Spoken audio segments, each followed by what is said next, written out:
आइए शुरू करते हैं सीक्वेंस एंड सीरीज चैप्टर का 8.1 एक्सरसाइज का पहला सवाल। वेट अ मिनट, कुछ गड़बड़ हो गई क्या? वीडियो यहां से तो नहीं शुरू होनी चाहिए थी। ना हाय, ना हेलो, ना दुआ, ना सलाम, ना कॉन्सेप्ट की बात, ना इंट्रो दिया और चैप्टर के सवाल करवाने लगा। एडिटर से कुछ गड़बड़ हो गई क्या?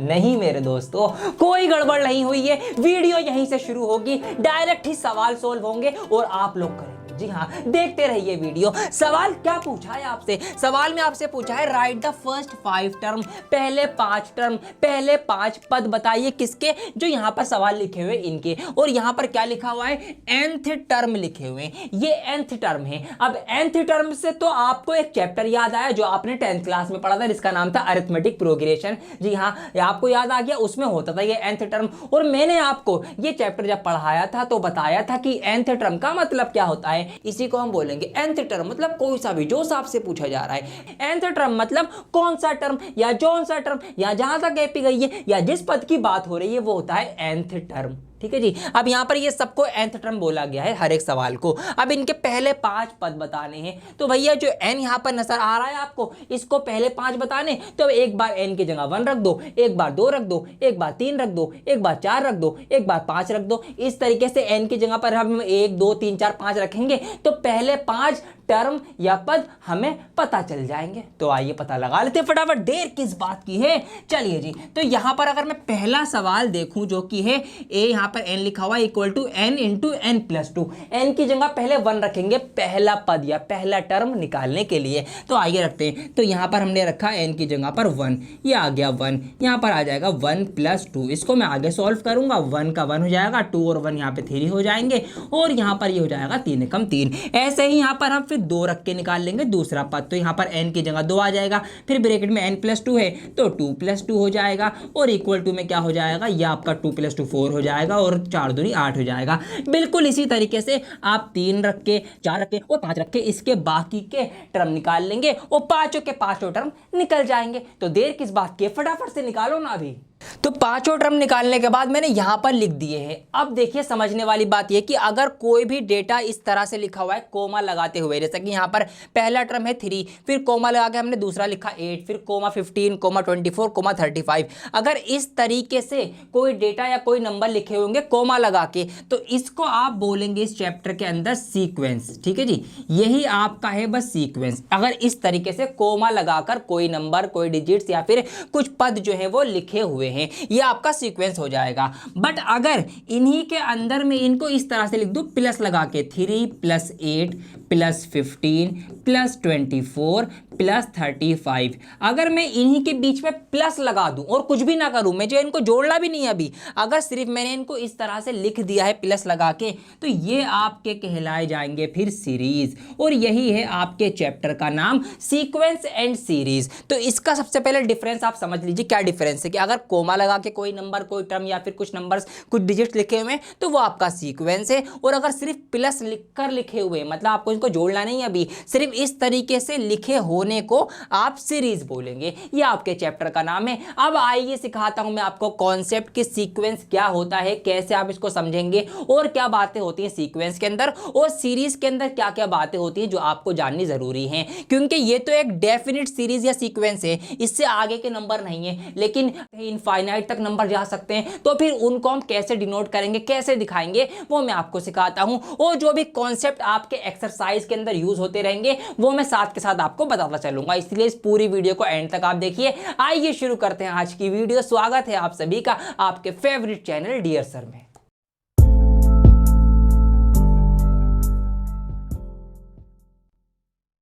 तो आइए शुरू करते हैं कॉन्सेप्ट के साथ, बिकॉज कॉन्सेप्ट इज पावर। सबसे पहले मैं आपको बताता हूं कि सीक्वेंस क्या होता है। देखिए, सीक्वेंस आपने अपनी रियल लाइफ में कई बार ये वर्ड सुना होगा और आपने यूज भी किया होगा।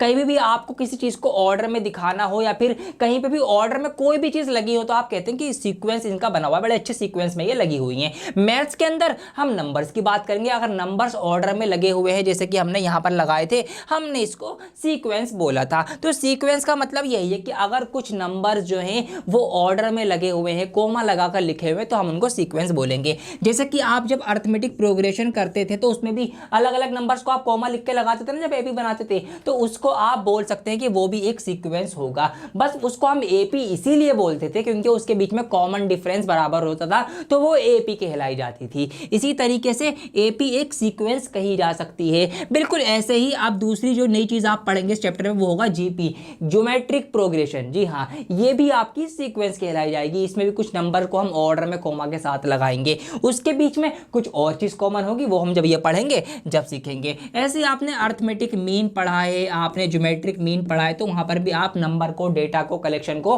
ऑर्डर में लगाते थे। तो सीक्वेंस का मतलब वही है कि दिए गए नंबर्स को कोमा लगाकर ऑर्डर में लिखना, सिंपल एज दैट। इतनी बात आप समझिए। अब ये भी दो तरह की होती है, एक आपकी होती है फाइनाइट, ठीक है, फाइनाइट सीक्वेंस इसको आप बोल सकते हैं, जिसके अंदर हमें नंबर ऑफ टर्म्स पता हो, जो लिमिटेड हो, जिनको हम काउंट कर सकते हैं। जैसे कि यहाँ पर हमें पता है सिर्फ 5 ही यहाँ पर टर्म है, हम इनको काउंट कर सकते हैं। तो ऐसी कोई भी सीक्वेंस जो होगी उसको हम फाइनाइट सीक्वेंस कह सकते हैं या फिर बोलेंगे। दूसरी आपकी हो जाएगी इनफाइनाइट। अब इनफाइनाइट से आप समझ सकते हैं कि ऐसी कोई सीक्वेंस जिसके अंदर जो टर्म्स हैं वो हमें नहीं पता कितने हैं, मतलब वो इनफाइनाइट तक भी जा सकते हैं। जैसे कि मैं कोई एग्जांपल लूँ, उसका प्राइम नंबर का एग्जांपल ले लूँ, तो 2, 3, 5, 7, इसके बाद 11, फिर डॉट डॉट डॉट डॉट, अभी आगे चलते चले जा रहे हैं। तो ये देखिए है तो ये भी सीक्वेंस, क्योंकि डेटा जो है वो कोमा लगाकर मैंने लिखा है, लेकिन यहाँ पर हमें कितने टर्म है ये नहीं पता, तो इसको हम या ऐसे सीक्वेंस को हम बोलेंगे इनफाइनाइट सीक्वेंस। तो यही आपके सीक्वेंस होते हैं कि कभी भी हम डेटा को कोमा लगाकर लिख रहे होंगे तो वो हमारा सीक्वेंस कहलाएगा। अब सीरीज की बात कर लेते हैं। जो मैंने आपको मोटा मोटा बताया है ना, वही है बस सीरीज। जैसे कि यहाँ पर ये है एक सीक्वेंस, अगर हम सीक्वेंस को ही प्लस लगा के लिख दें, मतलब उनके जो भी टर्म्स हैं उनके बीच में अगर हम प्लस लगाकर उनको लिखते चले जाएं, तो वो क्या हो जाएगा, वो आपकी सीरीज बन जाएगी। जैसे 3 + 8 + 15 + 24 और +35। तो अब इसको हम सीक्वेंस ना बोल के सीरीज बोलेंगे। अब ये भी दो टाइप की होती हैं। कौन सी दो टाइप, यही वाली दो टाइप। एक आपकी हो जाएगी फाइनाइट सीरीज, ठीक है जी, जिसके अंदर क्या होगा, जिसके अंदर जो टर्म्स होंगे वो लिमिटेड होंगे। जैसे कि अगर ये 5 टर्म हैं, इनको मैं यहाँ पर इस तरीके से लिख दूँ, 3 + 8 + 15 + 24 और +36, तो ये हो जाएगी हमारी ये फाइनाइट सीरीज, ठीक है, इसको हम फाइनाइट सीरीज बोलेंगे। और दूसरा टाइप जो आपका होता है वो आपका कौन सा हो जाएगा, वो आपका इनफाइनाइट का हो जाएगा, इनफाइनाइट सीरीज। जैसे कि यहाँ पर अगर ये जो प्राइम नंबर की जो सीक्वेंस है इसको मैं सीरीज की फॉर्म में लिखूँ, कैसे, 2 + 3 + 5 + 7 + डॉट डॉट डॉट डॉट, मतलब आगे चलता चला जा रहा है, तो ये हमारा कहलाएगा इनफाइनाइट सीरीज। तो सीरीज क्या है कि जब हम अपने डेटा को, या जो हमारे पास नंबर हैं या जो हमारे पास पद हैं, जो टर्म है, उनको जब हम प्लस कर करके लिख रहे हैं, जोड़ना नहीं है आपको, वो तो फिर सम हो जाएगा उनका, सिर्फ ऐसे लिखने को ही आप सीरीज बोलेंगे। तो ये भी दो टाइप की कह सकते हैं आपकी, एक फाइनाइट सीरीज, एक आपकी इनफाइनाइट सीरीज। तो अब 2 सेकंड के अंदर जानो कि सीक्वेंस और सीरीज को कैसे डिनोट किया जाता है। यहां पर देखिए an, ऐसे आप डिनोट करेंगे किसी भी सीक्वेंस को। जैसे कि सवाल में आप देख लीजिए ना, यहां पर हमसे कहा गया कि ये सभी जो है वो सीक्वेंस है, आप देख लो an an an, तो इस तरीके से आप सीक्वेंस को डिनोट करेंगे। और दूसरा क्या है, सीरीज, इसको कैसे डिनोट करेंगे, इसके लिए आपके पास यहां पर ये मैंने लिख दिया है, इसका सिग्मा नोटेशन इसको बोलते हैं, इस तरीके से डिनोट किया जाता है। अरे सर ये क्या आ गया इतना मुश्किल सा, ये तो हमने पहले कभी नहीं पढ़ा। समझा देता हूं। ग्रीक अल्फाबेट की अगर मैं बात करूं, इंग्लिश आपने पढ़ी है, ABCD आप जानते हैं, जिस तरह से इंग्लिश के अल्फाबेट्स के अंदर 18वें नंबर पे क्या आता है, R आता है, बिल्कुल इसी तरीके से जो ग्रीक लैंग्वेज है उसके जो अल्फाबेट है उसमें 18वें नंबर पे आता है सिग्मा। तो वही सिग्मा यहां पर ये लिखा हुआ है। सिग्मा को जहां पर भी हमें सम करना होता है, समेशन दिखानी होती है, वहां पर हम यूज करते हैं। अब क्योंकि सीरीज में भी हम जोड़ दिखा रहे हैं, सम दिखा रहे हैं, इसीलिए सिग्मा यहां पर आ गया है। तो इसका मतलब यही है कि भैया ये जो हमारा फंक्शन है इसका हमें जोड़ करके लिखना है, तो इसीलिए सिग्मा लगाया। कहां से कहां तक, पहले टर्म से nth टर्म तक, मतलब जहां तक भी इसके पद गए हैं, जहां तक भी इसके टर्म गए वहां तक का जोड़, ये सीरीज हो गई हमारी। तो सीरीज को हम समराइज करके ऐसे भी डिनोट कर सकते हैं। तो यही था सीक्वेंस एंड सीरीज का मोटा मोटा खेल। अब आइए फटाफट से एक्सरसाइज को कंटिन्यू करते हैं, सवाल करते हैं धड़ल्ले से, आपके होमवर्क भी पूरे होंगे, आपके एग्जाम की तैयारी भी होगी, आपको समझ में भी आएंगे। तो देर किस बात की है, आइए शुरू करते हैं। तो बैक टू द क्वेश्चन, जहां से वीडियो स्टार्ट हुई थी बीच में से, वहीं से शुरुआत करते हैं। पहला सवाल मैंने आपको करवा दिया है। अब देखिए अगला सवाल में पांचवा सवाल ले रहा हूं। बड़ा मुश्किल से आपको देखने में लग रहा होगा कि an मतलब हमें एक सीक्वेंस दिया गया है और यहाँ माइनस की 1 की पावर n माइनस 1 फिर इंटू में 5 की पावर n प्लस 1 कैसे होगा। वही करना है। क्या करना है, पहले 5 टर्म निकालने हैं तो n की जगह 1 रखो, 2 रखो, 3 रखो, 4 रखो, 5 रखो। ठीक है, 1 2 3 4 और 5 इस तरीके से आपका आ जाएगा। चलिए जी रखते हैं फटाफट। अब देखिए इस सवाल के अंदर यहाँ पर मैंने सबसे पहले 1 रखा, तो 1 रखने पे क्या होगा, माइनस के 1 की पावर n माइनस 1 है तो 1 माइनस 1 हो जाएगा, तो 1 माइनस 1 हो जाएगा। इंटू में 5 की पावर n प्लस 1 है तो 1 प्लस 1 हो जाएगा, तो जी 1 प्लस 1 कर दिया। आगे बढ़ जाऊंगा। अब 1 माइनस 1 देखिए, इस माइनस के 1 की पावर क्या है, 1 माइनस 1 मतलब एक में से एक गया तो 0 बचेगा, तो इसकी पावर आ जाएगी 0। इंटू में 5 की पावर क्या है, 1 प्लस 1, एक और एक 2 होते हैं। ठीक है जी, यहाँ पर मैंने 2 लिख दिया। अब आगे बढ़ेंगे,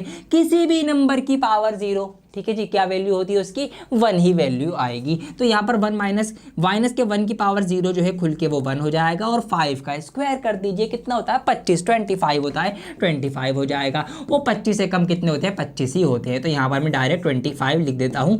पहली टर्म निकल के आ चुकी है। क्या कोई मुश्किल बात थी, बिल्कुल नहीं थी। अब दूसरी आप मेरे साथ साथ निकालिए, मैं तो निकाल ही रहा हूँ, आप भी माइंड में निकालिए साथ साथ। तो a2 क्या करेंगे, जहां जहां पर भी n है वहां पर 2 रख देंगे, तो माइनस का 1 की पावर n माइनस 1 है तो क्या होगा 2 माइनस 1, क्योंकि n की जगह 2 रखना है, तो 2 माइनस 1 इंटू में क्या है 5 की पावर n प्लस 1, तो 5 की पावर 2 प्लस 1। वेरी गुड, सही जा रहे हो आप, तो 2 प्लस 1 हो जाएगा। आगे बढ़ेंगे। अब यहाँ पर क्या है, माइनस के 1 की पावर कितनी रह जाएगी, 2 में से 1 जाएगा, 1 बचेगा, 1 बचेगा, तो यहाँ पर 1 आ जाएगा। मल्टीप्लाई में क्या है, 5 की पावर 2 प्लस 1, 2 प्लस 1 कितने होते हैं, 3 होते हैं। 11th क्लास में 2 प्लस 1 कर रहे हो आप, शर्म करो तुम। ठीक है, और डरते हो कि मैथ इतनी हार्ड है, सर चैप्टर समझ में नहीं आ रहा, ये वो आसान है। चीज़ों को लाइटली लो तो लाइटली लगेंगी। ठीक है जी, बाकी मुश्किल लग रहा है तो कोई दिक्कत नहीं, मैं तो हुई ना आसान बनाने के लिए आपके लिए वीडियो बना ही रहा हूँ यहाँ पर। चलिए जी आगे बढ़ते। अब माइनस के 1 की पावर 1 क्या होगा, माइनस ही 1 हो जाएगा,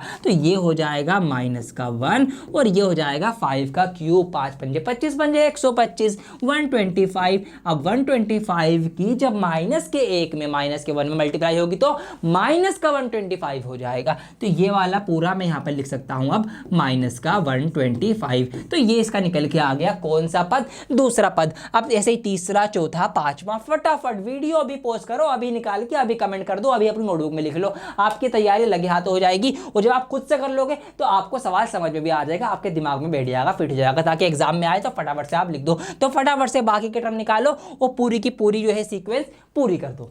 तो आने वाले सवालों में हमसे क्या कहा गया है, फाइंड द इंडिकेटेड टर्म, मतलब जो टर्म आपको इंडिकेट की गई है कि ये वाली निकालो तो वही वाली निकालो, सिंपल एज दैट। जैसे कि यहाँ पर दिया गया है a17 और a24, मतलब आपको 5 8 7 नहीं निकालनी, 17 भी निकालनी है और 24 भी निकालनी है। आपसे क्या गया है a20, सिर्फ 20 टर्म निकालो, मतलब n की जगह सिर्फ 20 रखो और आंसर पाओ। ये तो चीजें और आसान होती चली जा रही हैं, ये क्या हो रहा है।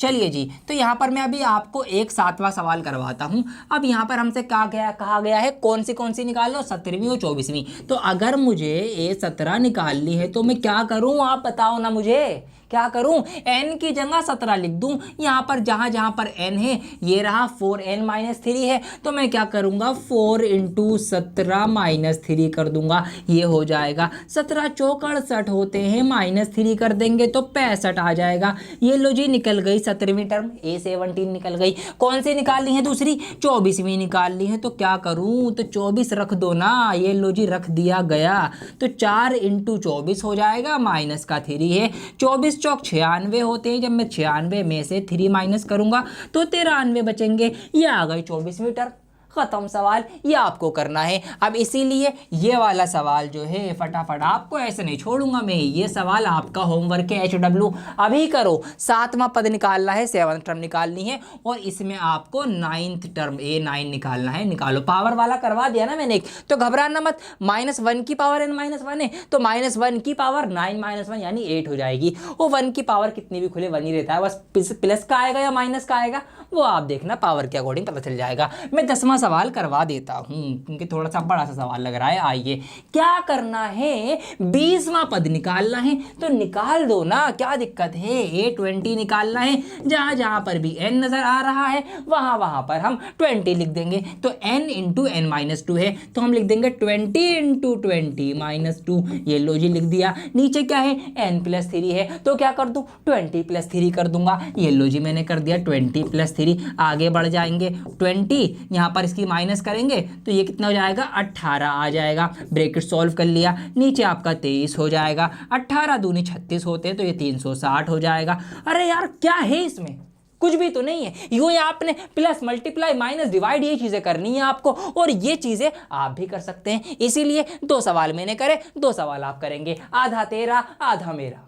सीक्वेंस एंड सीरीज को हम जीतते चले जा रहे हैं, आगे बढ़ते चले जा रहे हैं। अगले कुछ सवाल पे नजर मारेंगे। लिखा हुआ राइट द फर्स्ट 5 टर्म, पहले 5 टर्म लिखो, पहले 5 पद को आप लिखिए, ज्ञात कीजिए। यहाँ पर इतने भी सीक्वेंस दिए गए हैं 11 से 13 सवाल में। अब देखिए पहले 5 लिखने हैं, क्या क्या दिया गया है, ये आपके पास सीक्वेंस है यहाँ से यहाँ तक, जो मैंने रेड बॉक्स के अंदर बंद कर दिया गया है। ठीक है जी, यहाँ पर हमें पहला टर्म A1 दे रखा है, तो पहला पता होगा, हमें दूसरा तीसरा चौथा निकालना है, 5 के 5 निकल जाएंगे इस तरीके से। बट आगे एक कंडीशन भी दी गई है, इसमें भी दी गई है, इसमें भी दी गई है और इसमें भी दी गई है। अब इस कंडीशन को कैसे पढ़ा जाता है सीख लो मेरे प्यारे बच्चों। देखिए यहाँ पर लिखा हुआ है for all n is more than 1।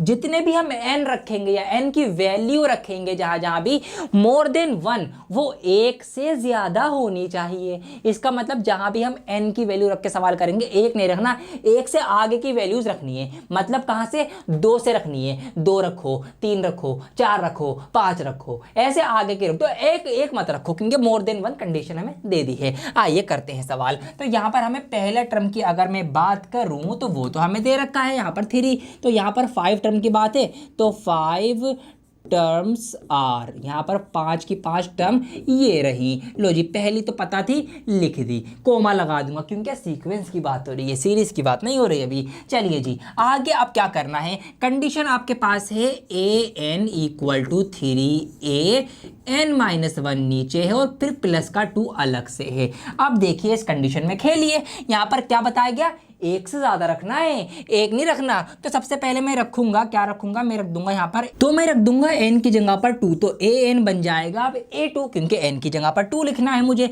अब यहाँ पर 3a n-1 है तो 2-1 हो जाएगा, प्लस का 2 अलग से है, अलग से लिख दूंगा, कोई बात नहीं। 3a 2 में से 1 जाएगा, 1 बचेगा। शर्म करो, 11th क्लास में 2-1 कर रहे हो आप लोग, ठीक है, +2। ठीक है जी, चलिए आगे बढ़ते हैं। अब देखिए a1 की वैल्यू तो हमें पता है, a1 मतलब पहला टर्म, वो तो हमें पता है, जो हमें दे रखा है 3। तो हम क्या करेंगे, हम यहाँ पर 3 और इनटू में इसकी वैल्यू 3 है वो लिख देंगे, और प्लस का 2 हो जाएगा। अब 3 3 9, 9 और 2 आपके कितने होते हैं, 11 होते हैं, तो इसको आप 9 + 2 कर देंगे तो ये आपका बन जाएगा 11। इस तरीके से आपका क्या आ गया, आपका दूसरा पद जो है वो निकल के आ चुका है। तो यहाँ पर आप इसको ऐड कर देंगे इस तरीके से 11। ठीक है जी, 5 निकालने हैं। अब क्या करना है, अब आपको अगले में ये करना है कि आपको 3 रखना है n की जगह। तो अब इसमें जब मैं यहाँ पर a3 रखूंगा तो क्या क्या हो जाएगा, अब 3a n की जगह पर 3 रखना है तो 3-1 प्लस का 2 अलग से है, ये लो जी। यहाँ पर 3a 3-1 2 होता है,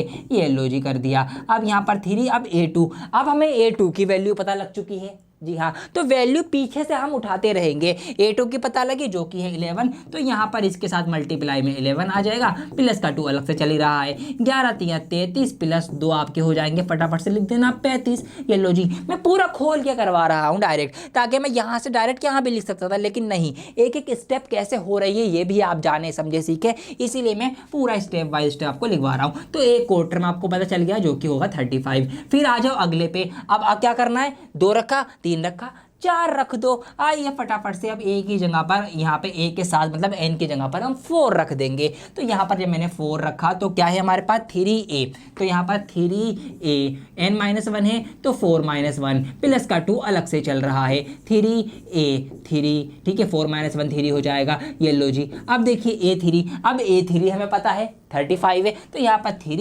इंटू 35 प्लस का 2 हो जाएगा। इसकी मल्टीप्लाई कर दो, 35 या 105 होते हैं और यहाँ पर प्लस का 2 हो जाएगा तो ये आपका हो जाएगा 107। तो इस तरीके से आपकी फोर्थ टर्म जो है वो आ चुकी है 107। तो 1 2 3 4 टर्म आ गई। इसी तरीके से अब क्या करेंगे हम a5 रखकर इसकी 5वीं टर्म जो है वो निकाल लेंगे। चाहे तो आप भी निकाल सकते हो, आपको निकालना आ गई, लेकिन मैंने आपसे वादा करा है कि मैं सवाल पूरा कराऊंगा तो मैं इधर करवा देता हूँ। तो इस तरफ अब मैं यहाँ पर 5वीं टर्म मतलब ए की जगह पर, ए के साथ, ए की जगह पर नहीं एन की जगह पर हम 5 रखेंगे तो 5 रखेंगे। तो यहाँ पर क्या है 3a n माइनस 5 है तो 5 n माइनस 1 है तो 5 माइनस 1 प्लस का 2 हो जाएगा। ठीक है जी, ये आ जाएगा। यहाँ पर 4 आ जाएगा। अब यहाँ पर 3a4, a4 हमें पता है 107 है तो यहाँ पर मल्टीप्लाई में 107 आ जाएगा प्लस का 2 आ जाएगा। मल्टीप्लाई कर दो यहाँ पर आप 100 307 या 21 तो 321 हो जाएगा प्लस का 2 हो जाएगा। तो यहाँ पर आपका ये हो जाएगा 300 कितना 23, ठीक है इसको मैं इरेज करके सही से लिख दूं 300 आपका 23 हो जाएगा, जो कि आपकी 5वीं टर्म जो है वो आ जाएगी। ये लीजिए जी, पांचों की पांचों टर्म आपके सामने हाजिर हैं। जी हाँ, यही तो हमसे कहा गया था, right the first 5 term of each of the sequence. जितने भी हमें सीक्वेंस दिए गए हैं उनकी पहली 5 टर्म लिखो and obtain the corresponding series, और सीरीज भी निकालो। ठीक है, ऑब्टेन करो सीरीज। अच्छा सीरीज भी बतानी है तो कोई बात नहीं, सीरीज के लिए क्या करना पड़ेगा, इनको प्लस में करके लिख दो तो सीरीज बन जाएगी आपकी। सिंपल है ना। अगर आपको ऑब्टेनिंग सीरीज करना है तो क्या करेंगे, इसी को आप अलग कलर से मैं लिख देता हूं, आप इसी को कैसे कर दीजिए, प्लस में करके लिख दीजिए। जैसे कि 3 प्लस 11 प्लस 35 प्लस 107 और प्लस 323। ये लो जी, सीरीज कहा तो सीरीज भी बना दी। तो चीज़ें क्या मुश्किल हैं? अब आप खुद कमेंट करके बताओ। जी नहीं, मुश्किल कुछ भी नहीं है, बहुत सिंपल सी चीज़ें हो रही हैं। एक सवाल मैंने आपको कराया, अब बाकी के दो आपके लिए होमवर्क है। समझा भी देता हूँ। यहाँ पर कंडीशन क्या है, n इज इक्वल टू और मोर देन 2। ठीक है, इक्वल मोर देन 2 मतलब जो n की वैल्यू हो वो 2 के बराबर भी होनी चाहिए और 2 से ज़्यादा होनी चाहिए। इसका मतलब आपको n जो है वो 2 भी लेना है। ठीक है, क्योंकि इक्वल टू भी है, मोर देन इक्वल टू 2 इस तरीके से। तो 2 से शुरुआत करो, 2 3 4 5 6 इस तरीके से लेना। यहाँ पर मोर देन 2 है तो यहाँ पर 2 नहीं लेना, 2 से ज़्यादा 3 से शुरू करना, 3 4 5 6 7 इस तरीके से। और जहाँ जहाँ पर n नजर आए वहाँ पर वो रखते चले जाना, एक एक करके आपकी टर्म जो है वो निकलती चली जाएगी। तो ये 2 सवाल इसमें आपके लिए मैं होमवर्क दे रहा हूँ। PDF आपको हमारे टेलीग्राम ग्रुप पे और हमारे व्हाट्सएप ग्रुप पे मिल जाएगी, इसीलिए दोनों जगह ज्वाइन हो जाना। लिंक डिस्क्रिप्शन में, वहाँ से PDF उठाना, इन सवालों की खुद भी प्रैक्टिस करना, जब भी तो आपको आएंगे करना।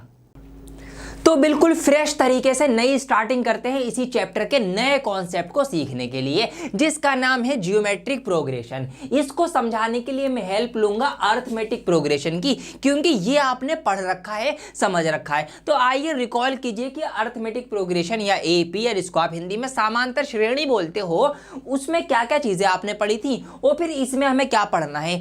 एक ही फर्क है, बस वही आपको समझना आना चाहिए, फिर आप आराम से दोनों के बीच में फर्क करना सीख लेंगे। आइए आपको सिखाता हूं। तो सबसे पहले अर्थमेटिक प्रोग्रेशन क्या होती है। आपको पता है कि ये कोई टर्म होते हैं लिखे हुए, अब जिनको हम सीक्वेंस बोल देते हैं। ये भी आप समझ चुके हैं कि अगर कुछ पद नंबर या कुछ टर्म, कुछ पद ऐसे कोमा लगा लगा कर लिखे हुए तो उनको हम सीक्वेंस बोलते हैं। तो ये एक AP है, ठीक है, मैं कह सकता हूं। अब AP होने की शर्त क्या है कि उसके बीच में जो टर्म होते हैं उन टर्म्स के बीच का डिफरेंस वो है बराबर होना चाहिए, जिसको हम कॉमन डिफरेंस बोलते हैं। तो भैया अर्थमेटिक प्रोग्रेशन के अंदर एक सीक्वेंस होता है जिसके अंदर सेम कॉमन डिफरेंस, जिसको हम D से डिनोट करते हैं, ये होता है। इसको हम निकालते कैसे हैं, तो इसको हम निकालते हैं अगली टर्म में से पिछली टर्म माइनस करके। जैसे हमने A2 माइनस A1 करा, 3 माइनस 1 करा तो हमारे पास 2 आ गया। ठीक है जी, हमने अगली दोबारा से D2 निकाला, A3 माइनस A2, फिर अगली में से पिछली माइनस करो,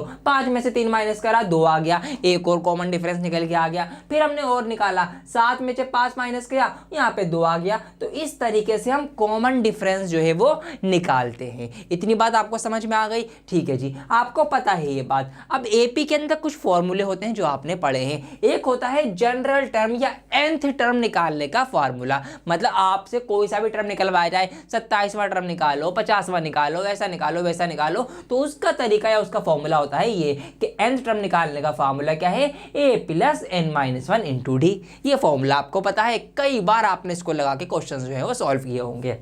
ये बात आ गई कोई से भी टर्म निकालने की। अब एपी के अंदर जो टर्म दे रखे हैं, अगर उनका जोड़ आपसे निकलवाया जाता है, उनका योग, उनका सम, तो आप सम का फॉर्मूला लगाते हैं। सम ऑफ एपी क्या होता है, n/2 ब्रैकेट के अंदर 2a plus n-1 into D. या फिर अगर आपको पहली और आखिरी दोनों टर्म पता है तो आप छोटा वाला इजी वाला फॉर्मूला लगा लेंगे। अगर आपको ये भी पता है कि पहली पद क्या है, आपको पता है कि लास्ट टर्म आखिरी पद क्या है और टोटल कितने टर्म है, अगर ये आपको पता है तो आप ये लगाएंगे छोटा वाला n/2 a प्लस l। ए मतलब पहली टर्म, l मतलब लास्ट टर्म, दोनों का सम करो, n/2 आधा कर दो, मल्टीप्लाई करके आपका सम निकल के आ जाएगा। तो ये था पूरा एपी इन अ नटशेल, मतलब एपी में हमने क्या क्या चीजें सीखी है। यही सब ओवरऑल पूरा चैप्टर था आपका एपी का। ठीक है जी, इतनी बात हमें रिकॉल हो गई, आपको भी ध्यान में आ गई होंगी चीजें। हाँ हाँ, ये सब चीजें आपने पढ़ी थी।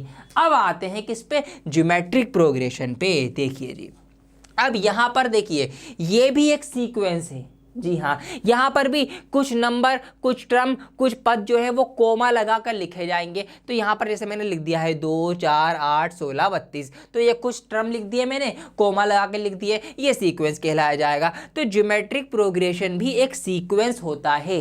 जी हाँ, ये भी एक सीक्वेंस होता है, लेकिन इसके अंदर अब फर्क क्या आएगा, फर्क मैं आपको बता दूं। यहाँ पर हम देखते थे एपी के अंदर कॉमन डिफरेंस। ठीक है जी, दो टर्म के बीच में डिस्टेंस या डिफरेंस बराबर होना चाहिए। जीपी में हम देखते हैं कॉमन रेशो। जी हाँ, क्या देखेंगे हम अनुपात देखेंगे कि समान अनुपात यानी कॉमन रेशो होना चाहिए पिछले और अगले टर्म का। अगर हम निकालेंगे कैसे बताता हूं। तो यहां पर हम ढूंढते हैं सेम कॉमन रेशो। ठीक है जी, सेम कॉमन रेशो। अब रेशो का मतलब क्या होता है आपको पता है, डिवाइड। रेशो का मतलब होता है डिवाइड। अगर रेशो सीखना चाहते हो, रेशो का कॉन्सेप्ट सीखना चाहते हो, तो ये वाली वीडियो मेरी आप देख लेना, बहुत बढ़िया तरीके से आप रेशो का कॉन्सेप्ट सिखाया सिर्फ। तो हमने यहाँ पर जीपी में सेम कॉमन रेशो देखते हैं। कौन सा, वही पहला टर्म तो वही रहेगा जो है, हम क्या करेंगे अगले टर्म की पिछले टर्म से आप क्या करेंगे रेशो। अब रेशो का मतलब है डिवाइड, मतलब हम क्या करेंगे, हम a2 डिवाइड बाय a1, ए से हम करेंगे। तो अगला टर्म क्या है 4, उससे पिछला क्या है 2, इसको हम डिवाइड करेंगे तो यहां पर 2 बार ये पूरा पूरा डिवाइड हो जाएगा, तो 2 आ गई। तो इसका रेशो निकल के आ गया 2।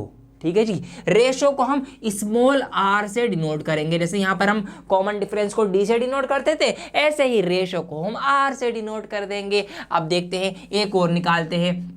अब यहाँ पर ये निकल गई, एक और दूसरी रेशो निकालते हैं। ठीक है, R2 निकालता हूं मैं। अब R2 निकालूंगा तो क्या बताया मैंने, अगले टर्म का और पिछले टर्म से रेशो। तो अगला क्या है 8, तो 8 और 4 का रेशो हम निकालेंगे। तो 8 ऊपर रखेंगे, अगला वाला का आप चाहो तो नाम लिख दो इस तरह से, A3 डिवाइडेड बाय A2। तो अगली पद क्या है 8 है, पिछली क्या है 4 है, दोनों का रेशो निकाला, कितना आ गया जी 2 आ गया। और एक बार और निकाल के दिखा देता हूँ, आपको क्लियर हो जाएगा। अब यहाँ पे वही अगले से पिछली, तो अगला क्या है 4, उससे पिछला क्या है, उससे पहले क्या है 3। तो यहाँ पर 16 और 8 का जब मैं रेशो निकालूंगा तो 8 दूनी 16। तो इस तरीके से 2 2 2 2 हमारा निकल के आ रहा है, जो क्या है कॉमन रेशो है। जी हाँ, ये रेशो प्लस में हो सकता है, माइनस में हो सकता है, ये डिवाइड में भी हो सकता है। ठीक है जी, बस रेशो निकालना आना चाहिए। रेशो का मतलब होता है डिवाइड, मतलब अगली वाली टर्म को डिवाइड करना है पिछली वाली टर्म से। ऐसे आप इसको समझ लीजिए। जैसे यहाँ पे मैंने यहाँ पे करा 4 को 2 से करा, फिर 8 को 4 से करा, फिर 16 को 8 से करा, फिर 32 को 16 से करा। इस तरह से आपको करना है, रेशो निकलती चली आ जाएंगी। अब ये हमें पता चल गई। अब इसका भी कोई फॉर्मूला होता है। ठीक है, जनरल टर्म या nth टर्म निकालने का फॉर्मूला। आपसे पूछा जाए कि भैया इस सीक्वेंस का या इस जीपी का जो है चौथा पद निकालो, इसका 5वां टर्म निकालो, तो कैसे निकालेंगे, ये फॉर्मूला है। क्या फॉर्मूला है, सिंपल सा फॉर्मूला है a इंटू r की पावर n-1। सिंपल सा फॉर्मूला a इंटू आर की पावर n-1। कैसे यूज करेंगे, यूज करवा के भी अभी दिखा देता हूं लगे हाथों, ताकि आपको और क्लियर हो जाएंगी चीजें। लेट्स सपोज ये जो जगह मैंने छोड़ी है इसीलिए छोड़ी है, यहां पर मैं निकाल के आपको दिखा देता हूं। देखिए मान लेते हैं इस वाली जीपी के अंदर हमसे कहा जाएगा, क्या कहा गया, हमसे कहा गया कि इसका तीसरा पद निकालो, थर्ड टर्म। वो तो हमें दिख रहा है, हालांकि यहाँ पर ये है 8 है, और अभी सिर्फ हम इसको जीपी कंसीडर कर रहे हैं बस, अभी आगे हम नहीं जा रहे हैं। बस हमारी एक जीपी है ये, जिसके अंदर ये सारे टर्म है, और हमसे कहा गया कि इसका तीसरा पद निकालो। ठीक है, इस तरीके से। तो हमें पता है a1 क्या है, अब देखिए फॉर्मूला क्या है, a की पावर n, nth टर्म निकालने के लिए कौन सा टर्म निकाल रहे हैं हम, तीसरा। तो a3 हम निकाल रहे हैं, सिंपल सा फॉर्मूला क्या है, a बोले तो पहला टर्म जो कि यहाँ पर है 2, मल्टीप्लाई में r, कॉमन रेशो जो कि है फिर से 2, और n-1 मतलब r की पावर n-1, तो 2 की पावर n। अब हम कौन सा निकाल रहे हैं, तीसरा निकाल रहे हैं, जो 3-1 इस तरीके से हम कर देंगे। तो 2 इंटू 2, 3 में से एक जाएगा 2 बचेगा। अब यहाँ पर इसको आप जब सॉल्व करेंगे आगे तो 2 का स्क्वायर होता है 4, और 2 से मल्टीप्लाई होगी तो 4 दूनी 8। तो इस तरीके से हमारे पास ये 8 आ जाएगा, इसका थर्ड टर्म निकल के। ऐसे आपको इस फॉर्मूले को अप्लाई करना है। ये आपके समझ में आ गया होगा, उम्मीद करता हूँ। अब जैसे कि आप इसमें nth टर्म निकालते हो, तो इन जीपी का, ये जो जीपी आपकी होंगी, जो सवाल अभी आएंगे उसमें भी तो इनका जोड़ निकलवाना पड़ेगा। ठीक है जी, जैसे कि हम एपी में सम निकालते थे ना कि भाई जितने भी टर्म है सबको जोड़ो, सबका योग बताओ, सबको प्लस कर दो। तो ऐसे ही जीपी के अंदर भी सवाल आएंगे कि जितनी भी जीपी हैं उस सबका क्या करो, जितने भी टर्म है जीपी के अंदर उन सबका सम करो, उन सबका जोड़ करो। तो इसका भी कोई ना कोई फॉर्मूला होगा ही, है ना। तो क्या फॉर्मूला होगा वो बता देता हूं, फिर उसके बाद क्वेश्चंस की स्टार्टिंग करेंगे। तो जैसे एपी के अंदर हम सम निकालने के लिए 2 फॉर्मूलों का यूज करते थे, बिल्कुल वैसे ही जीपी के अंदर भी हम सम निकालने के लिए 2 फॉर्मूलों का यूज करने वाले हैं। पहला फॉर्मूला है सम निकालने का, ठीक है, सम ऑफ n टर्म क्या है, a ब्रैकेट के अंदर 1 माइनस आर की power n bracket 1 upon 1 minus R, यह आपका हो गया पहला फॉर्मूला। दूसरा फॉर्मूला है सम का निकालने का, a ब्रैकेट के अंदर r की power n minus 1 upon r minus 1। अब ये दिखने में तो सेम से ही लग रहे हैं फॉर्मूले, लेकिन यहाँ पे माइनर सा एक डिफरेंस है, याद करना भी आपके लिए आसान हो जाएगा। एक ट्रिक आपको बताऊंगा। देखिए एक फॉर्मूला क्या है, एक अंदर ब्रैकेट में है 1 माइनस आर की पावर n। अब अगर आप इसको और इसको देखें तो यहाँ पर दोनों फॉर्मूलों में इनकी प्लेस बदल रही है। यहाँ पर है 1 माइनस आर की पावर n और नीचे है आर की पावर n माइनस 1। तो इन्होंने अपनी जगह जो है वो बदल ली इस तरीके से। नीचे आप देखेंगे नीचे भी सेम हो रहा है, 1 माइनस आर है और यहाँ पर नीचे आर माइनस 1 है। इस तरीके से ये चेंज है। अगर ऊपर 1 से शुरुआत पहले हो रही है तो नीचे भी 1 से शुरुआत पहले होगी। अगर ऊपर आर की पावर n पहले आ रहा है तो नीचे फिर आर पहले आएगा। ये बात आपको ध्यान रखनी है ताकि आप दोनों फॉर्मूले में कंफ्यूज ना हो। ऐसा ना हो कि ऊपर इसका लिख दें और नीचे इसका लिख दें, मतलब डिनोमिनेटर और न्यूमरेटर आप अलग अलग कर दें, ऐसा मत करना। तो ये मैंने आपको थोड़ी सी पहचान बता दी। अगर आर की पावर n पहले तो फिर नीचे भी r पहले आएगा, अगर 1 पहले है ऊपर तो फिर नीचे भी 1 पहले आएगा। अब सवाल ये उठता है कि कब ये लगेगा, कब ये लगेगा। ये तो बताओ सर कि कौन सा फॉर्मूला कब लगाएं, इसकी भी तो कुछ पहचान बताओ। जैसे कि यहाँ पर हमें पहचान थी कि अगर हमें आखिरी पद भी दिया गया हो, पहला भी दिया गया हो, n भी पता हो, तो फिर हम इतना लंबा झमेला क्यों पालेंगे, d निकालें, ये निकालें, वो निकालें। हम छोटा फॉर्मूला लगाएंगे, जल्दी आंसर लाएंगे। लेकिन जब हमें लास्ट टर्म l नहीं पता होगा तो फिर हम इस बड़े फॉर्मूले की हेल्प लेंगे, d निकाल के सॉल्व करेंगे। यहाँ हमें ये बात पता है, लेकिन यहाँ तो सब कुछ सेम सा ही है। सब में r है, सब में n है पावर में, सब में a है, सब में 1 है। अब यहाँ कहाँ पर कौन सा फॉर्मूला लगेगा, ये कैसे पता लगेगा, मैं आपको बताता हूँ। फॉर्मूले के अंदर ही जवाब छुपा हुआ है। देखिए फॉर्मूला क्या कह रहा है आपसे, फॉर्मूले के डिनोमिनेटर पे अगर आप ध्यान दें, अगर आप फॉर्मूले के डिनोमिनेटर पे ध्यान देंगे, यहाँ पर है 1 माइनस आर। क्या है, 1 माइनस आर। इसका मतलब 1 में से r कम हो रहा है, इसका मतलब 1 को घटाया जा रहा है, इसका मतलब r जो है वो छोटा है। भाई 1 में से r माइनस हो रहा है, इसका मतलब 1 बड़ा हो गया। बड़ी चीज में से तो छोटी चीज माइनस होती है, इसका मतलब 1 बड़ा है, r छोटा है। तो इसका मतलब ये है कि अगर r आपका 1 से छोटा आए, जो आप कॉमन रेशो निकालेंगे, सबसे पहला काम तो यही करेंगे ना भाई, आपको जीपी दी गई, सबसे पहला काम क्या करोगे, पहली फुर्सत में आप सबसे पहले कॉमन रेशो निकालोगे। तो अगर ये कॉमन रेशो ये r 1 से छोटी आए तो ये वाला फॉर्मूला लगाना, ठीक है, जिसके अंदर r माइनस में है, माइनस आर है डिनोमिनेटर में। ठीक है जी, बात समझ में आ गई ऐसे। और अगर अब यहाँ पे देखो इसका denominator r minus one, r minus one मतलब r के अंदर से माइनस वन करो, इसका मतलब r बड़ा है, r के अंदर से माइनस वन हो रहा है, इसका मतलब यहाँ पे r बड़ा है। तो इसका मतलब अगर आपका कॉमन रेशो आपकी जो r है वो 1 से बड़ी आए, r आपकी कैपिटल हो, बड़ी हो, ठीक है, कैपिटल मतलब बड़ा हो, मोर देन 1 हो, तो आप क्या करेंगे, आप फिर नीचे वाला फॉर्मूला लगाएंगे। समझ में आई बात? तो ये आपकी कंडीशन मैंने बता दी। सबसे पहला काम अब यही करोगे, रेशो निकाली, रेशो देख ली 1 से छोटी है बड़ी है, छोटी है तो भैया ये लगा दो, a ब्रैकेट के अंदर 1 माइनस आर की पावर है, नंबर 1 माइनस आर, अगर r बड़ी है तो ये लगा दो, a ब्रैकेट के अंदर r माइनस आर की पावर n माइनस वन और अपॉन में r माइनस वन। तो इस तरीके से इसको लगाना है। तो आइए देर किस बात की है, कॉन्सेप्ट हमने सीख लिया भैया, AP क्या थी, GP क्या होती है, कॉमन रेशो देखना होता है, ये जनरल टर्म निकालने का फॉर्मूला है, ये सब निकालने के दोनों फॉर्मूले हैं। अब आइए फटाफट से इसके क्वेश्चंस की स्टार्टिंग करते हैं और एक्सरसाइज स्टार्ट करते हैं, फिर चीजें और क्लियर होंगी। तो स्टार्ट करते हैं 8.2 का पहला सवाल मैं आपको करवा रहा हूं ताकि आपको समझ में आए कि सवाल कैसे करना है, फिर आप खुद से ट्राई करते रहना, बहुत सारे सवाल है, मजा आएगा। Find the 20th and nth term of the GP. हमें एक जीपी दी गई है, एक ज्योमेट्रिक प्रोग्रेशन दी गई है, हमें उसके दो टर्म बताने, दो पद, एक तो 20वां पद बताना है और एक nवां पद बताना है। आइए निकालते हैं 1 बाय 1। तो सबसे पहला काम मैंने क्या बताया था अभी आपको कि कुछ भी करना पड़े r निकालना पड़ता है आपको, कॉमन रेशो। तो आइए फटाफट से सबसे पहले इसकी r निकालते हैं जो कि कॉमन रेशो होगा। तो क्या बताया मैंने, कैसे निकाली जाती है भैया, a2 डिवाइड बाय a1, इस तरीके से अगले टर्म को डिवाइड करो पिछले वाले टर्म से। तो a2, दूसरा पद क्या है 5/4, तो जब मैं 5/4 को ऐसे डिवाइड करूंगा 5/2 से। अब इस डिवाइड के कई तरीके हैं, बच्चे अलग अलग तरीके से कर सकते हैं इसको। वैसे एक तरीका ये होता है, मैं दोनों तरीके बता देता हूँ, जो आपको आसान लगे आप वो करना, ठीक है, रटने वाली तो कोई बात ही नहीं है। जब भी डिवाइड की डिवाइड आए, मतलब बटे की बटा आए, तो दो तरीके होते हैं। एक तरीका ये होता है कि आप बाहर वालों की मल्टीप्लाई करके ऊपर लिखो, 5 दूनी 10 ऊपर लिख दिया, अंदर वालों की मल्टीप्लाई करके नीचे लिखो, 5 चौक 20 के नीचे लिख दिया, फिर ये सिंपल हो जाती है फ्रैक्शन। सिंपल फ्रैक्शन को आप डिवाइड कर लो, 10 से कम 10, 10 दूनी 20, तो 1/2 आंसर आ जाएगा। एक तरीका।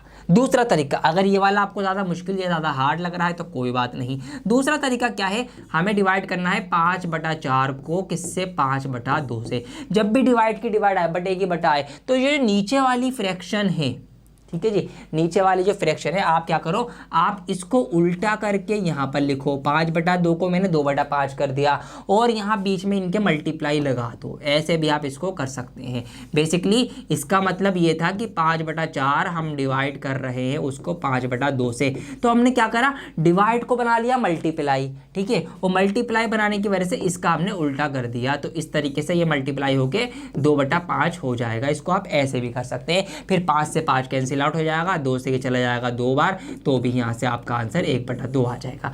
दोनों तरीके बता दिए हैं, जो आपको इजी लगे, जो आपको समझ में आए वो वाला फॉलो करना, लेकिन मुझे कमेंट करके ज़रूर बताना कि आप कौन सा तरीका आर निकालने के लिए यूज़ करने वाले हो, ताकि मुझे पता लगे कि बच्चे ज़्यादातर कौन सा तरीका यूज़ करना पसंद करते हैं। एक रिसर्च हो जाएगी मेरी, मुझे पता चल जाएगा कितने बच्चे कौन सा फॉर्मूला, मतलब कौन सा तरीका फॉलो करेंगे, ठीक है जी, तो बता देना प्लीज़। अब आर निकल गई, 20 टर्म निकालना है, तो हमें निकालना है a20, ठीक है जी। अब फॉर्मूला क्या बताया मैंने, a की पावर n, ठीक है, n भी कहाँ बल्कि a इंटू r की पावर n-1, सिंपल सा छोटा सा फॉर्मूला है, a इंटू r की पावर n-1। अब आइए इस फॉर्मूले के अकॉर्डिंग वैल्यू रखते हैं। तो a बोले तो फर्स्ट टर्म जो कि है 5/2, 5/2 मल्टीप्लाई में r मीन्स कॉमन रेशो जो कि है 1/2, 1/2 लिख दिया। अब 1/2 की पावर इज 1/2 की पावर n-1, n क्या है 20, तो 20-1 ये हमने यहाँ पर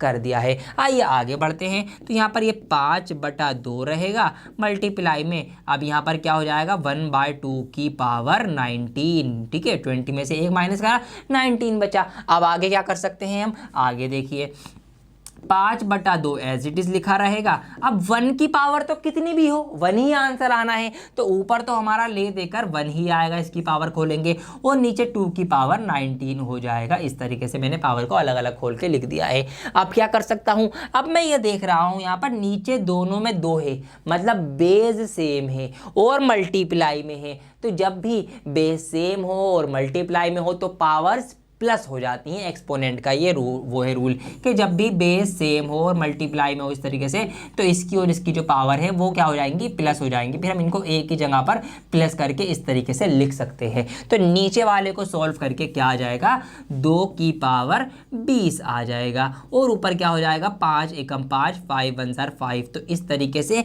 ये आपका निकल के आ गया इसका 20वां पद, 20 टर्म, 5/2 की पावर 20। ठीक है, अब देखो ऐसा क्यों आया, देखो यहाँ पर ये बढ़ता चला जा रहा है, 2 की पावर 1, 2 की पावर 2, 2 की पावर 3, 2 की पावर 4, 2 की पावर 5, 6 7 8 9 इस तरीके से जो 20वां पद होगा 2 की पावर 20 होगी। समझ में आई बात। पहले पद में क्या है, 2 की पावर 1, 2 की पावर 2, 2 की पावर 3, तो 20वें में 2 की पावर 20। सिंपल एज दैट, ऐसे भी आप सोच सकते हो। तो ये आपका इसका आंसर आ गया 20 टर्म वाले का। अब nth टर्म निकालना है। nth टर्म मतलब हमें दिया ही नहीं क्या कोई सा टर्म, nth टर्म, तो जहां पर n है वहां पर n रहने दीजिए, इसका भी आंसर आ जाएगा। आइए निकाल लेते हैं। तो यहाँ पर मैंने एक लाइन ड्रॉ करी अलग से ये nth टर्म निकालने के लिए। देखिए एन टर्म कैसे निकालेंगे। अब यहाँ पर फॉर्मूला क्या है आपका, फॉर्मूला है आपका एन टर्म निकालने का a इंटू आर की पावर n-1। n की जगह n ही रखना है, कोई बात नहीं, रहने देते हैं। फर्स्ट टर्म है 5/2 मल्टीप्लाई में r क्या है, कॉमन रेशो 1/2 की पावर n-1, क्योंकि n की जगह n रखना है, nth टर्म ही निकालना है। आइए करते हैं। अब वही बात, 5/2 मल्टीप्लाई 1 की पावर तो कितनी भी हो 1 ही रहेगी। कैसे, देखिए यहाँ पर ये जो n है, अब n का मतलब क्या है, कोई ना कोई नंबर ही तो होगा, कोई सा पद 18वां 19वां 50वां 150वां कोई नंबर होगा। ठीक है, उस नंबर के अंदर से हम 1 माइनस करेंगे तो भी कोई नंबर ही आएगा, पॉजिटिव नंबर आएगा। और 1 की पावर पॉजिटिव की कितनी भी हो 1 ही होता है। तो इसका मतलब ऊपर तो आपका 1 ही रहेगा, ले दे के इसको सॉल्व करके। नीचे क्या होगा, नीचे ही हो जाएगा 2 की पावर n-1। ठीक है, दोनों की पावर मैंने अलग अलग खोली, तो 1 की तो 1 ही रहनी थी, इसलिए ऊपर हटा दी, उसकी लगाई नहीं। इसकी 2 की जो बन रही थी वो मैंने 2 को दे दी, ले भाई तुम्हारी बन रही है, तुम्हारी नहीं हट सकती अभी। ठीक है, इस तरीके से। चलो जी, अब आगे क्या कर सकते हैं, 5/2 एज इट। अब देखिए वही बात क्या कि नीचे 2 बेस हमें सेम नजर आ रहे हैं, ये भी 2 है, ये भी 2 है, दोनों मल्टीप्लाई के अंदर है, तो इनकी पावर्स ऐड हो जाएंगी, जुड़ जाएंगी। अब यहाँ पर इसकी पावर कुछ भी नहीं है तो 1 कंसीडर करी जाती है, जब कुछ भी ना हो। इसकी n-1 है, तो जब हम n-1 और इस प्लस के 1 को आपस में जोड़ेंगे तो प्लस के 1 से माइनस का 1 कैंसिल आउट हो जाएगा, सिर्फ और सिर्फ n बचेगा। तो इसका मतलब ये है कि नीचे हम सिर्फ क्या लिख सकते हैं, 2 की पावर n, और ऊपर 5 एकम 5 हो जाएगा, तो यही आएगी इसकी nth टर्म, 5/2 की पावर n। ठीक है, n टर्म का मतलब होता है कहाँ तक जा रही है। ठीक है, जीपी जो है कहाँ तक गई है, nth टर्म, कौन सा टर्म तक।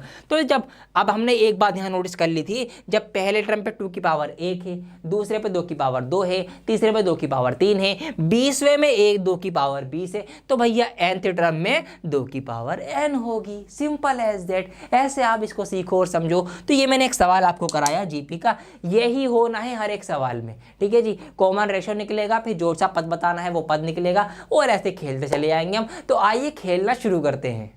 क्वेश्चन नंबर 2 आप लोगों के लिए होमवर्क दे रहा हूं, आप ट्राई करना, लेकिन मैं आपको समझा देता हूं कि कैसे करना है, आपके लिए आसान हो जाएगा।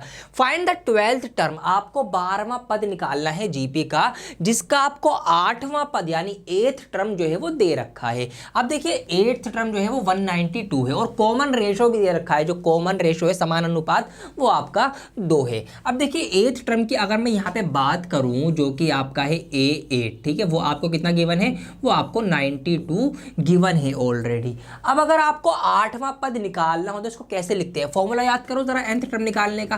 फॉर्मूला है आपका जीपी का a इंटू आर की पावर n-1, ये आपका फॉर्मूला है। अगर आपको 8वां निकालना हो तो आप क्या लिखते हैं, A8 बराबर a इंटू आर और 8-1, ऐसे तो आप लिखते हैं ना बिल्कुल। और फिर इसको अगर आप आगे सॉल्व करते तो 8 आपका निकल के आता है a इंटू आर की पावर 7, ऐसे आपका निकल के आता है। मतलब आप 8वें पद को a से भी लिख सकते हैं, कैसे, a इंटू आर की पावर 7, बल्कि किसी भी पद को आप लिख सकते हैं किस तरीके से। अगर आपको 8वां लिखना है तो a इंटू आर करो और एक n कम करके उसकी r की पावर लगा दो बस। 10वां करना हो तो r की पावर 9, 14वां करना हो r की पावर कितना 13, इस तरीके से। तो A8 जो है आपका ये आ गया, जो कि हमें ऑलरेडी गिवन है 192, इस तरीके से 192। अब यहाँ पर आपको r भी दे रखा है जो कि कितना है 2 है, अब r की जगह पर आप 2 रखना इस तरीके से, और फिर आप यहाँ से इसको सॉल्व करके ए की वैल्यू निकालना, ए निकलेगा तो पहला टर्म निकलेगा, और पहला टर्म आपका निकल गया तो फिर आपका 12वां भी निकल जाएगा।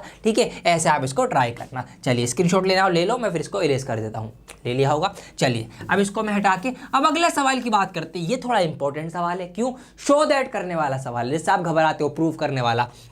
The 5th, 8th and 11th terms of a GP, एक जीपी के एक ज्योमेट्रिक प्रोग्रेशन का 5वां, 8वां और 11वां पद जो है वो पी, क्यू और एस हैं। ठीक है, कोई नंबर नहीं, कुछ नहीं है, पी, क्यू और एस 5वां, 8वां, 11वां पद है रेस्पेक्टिवली, मतलब क्रमानुसार, मतलब पहला पहले का है, दूसरा दूसरे का है, आखिरी आखिरी का है, लास्ट वाले का। अब देखिए वही शो दैट, जिससे आप घबराते हो कि आपको प्रूफ करना है ये कि क्यू का स्क्वायर बराबर है पी इंटू एस के। आइए प्रूफ करते हैं। बड़ा मज़ेदार सवाल है, आप भी समझना ध्यान से, अच्छा सवाल आएगा और आपके इससे कॉन्सेप्ट क्लियर होंगे आगे के सवालों को लेकर के कैसे आपको करना है। देखिए 5वें टर्म की मैं बात करूं तो A5 की मैं बात करूं, ठीक है, तो क्या होगा a इंटू आर की पावर 5 - 1। ठीक है जी, यही तो होगा। ये सबसे पहले फॉर्मूला लिख लेता हूँ, सब छोड़ो, फॉर्मूला लिखेंगे तो सब कुछ याद रहेगा।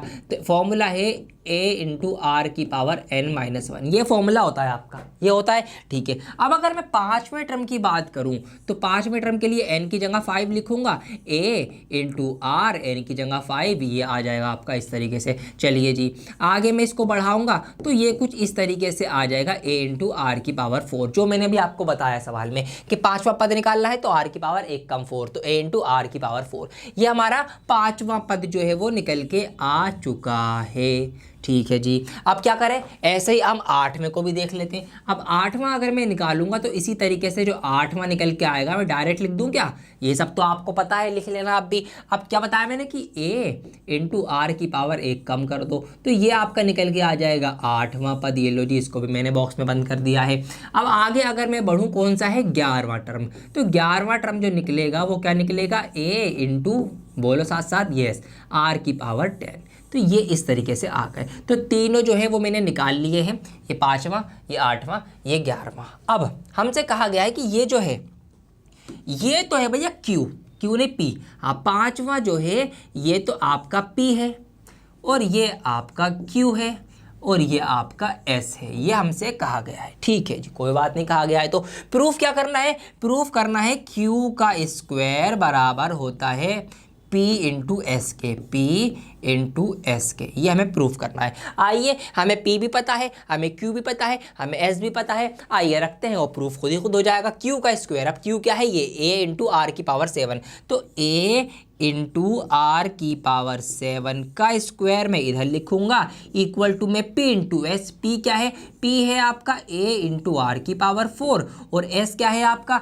S है आपका A इंटू आर की पावर 10। तो जैसा जैसा मुझसे कहा गया वैसा वैसा मैंने रख दिया, अपने पास से मैंने कोई भी दिमाग नहीं लगाया। अब क्या करना है? Q का स्क्वायर, तो इसका स्क्वायर करेंगे। अब A का स्क्वायर करेंगे तो A का स्क्वायर हो जाएगा, और R की पावर 7 का स्क्वायर करेंगे। जब पावर की पावर होती है तो क्या होता है? कमेंट करके बताना, मैं बता देता हूं। जब भी पावर की पावर होगी तो पावर मल्टीप्लाई हो जाती है, तो 7 2 14 हो जाएगा। तो यहाँ पर R की पावर क्या हो जाएगी? 14 हो जाएगी, 14 हो जाएगी। अब इधर आ जाओ, अब ये सब मल्टीप्लाई में है, ये दोनों आपस में मल्टीप्लाई में, ये भी आपस में और ये भी मल्टीप्लाई में, तो मतलब इन सब की मल्टीप्लाई होगी बेसिकली। तो A की A में मल्टीप्लाई करेंगे, सिंपल एज दैट। तो A की A में मल्टीप्लाई करेंगे तो ये हो जाएगा A का स्क्वायर, और R की R में करेंगे। अब देखिए बेस सेम है, R into R, base same है। जब बेस सेम हो, मल्टीप्लाई में हो, तो क्या होता है? पावर प्लस हो जाती है। तो पावर क्या है? 4 और 10 है, तो 4 + 10 कितनी हो जाएंगी आपकी? 14 हो जाएंगी। तो R की पावर 14 में लिख दूंगा। अब आप खुद देख लीजिए क्या हो गया है। LHS is equal to RHS जो है वो आपकी हैंड्स प्रूफ हो चुकी है, तो आप लिख देंगे हैंड्स प्रूफ। हमने प्रूफ कर दी, LHS RHS जो है वो बराबर आ गई है। यही तो हमें प्रूफ करना था। अब ये प्रूफ करना था बराबर आ गई, तो इसका मतलब क्या है? इसका मतलब है कि Q का स्क्वायर बराबर है P इंटू एस के, सिंपल एज दैट। तो ऐसे आपको प्रूफ करने वाले या शो करने वाले सवाल करने हैं। उम्मीद करता हूं आपको ये समझ में आए होंगे। आइए कुछ और मजेदार सवाल लेते हैं इसी एक्सरसाइज से।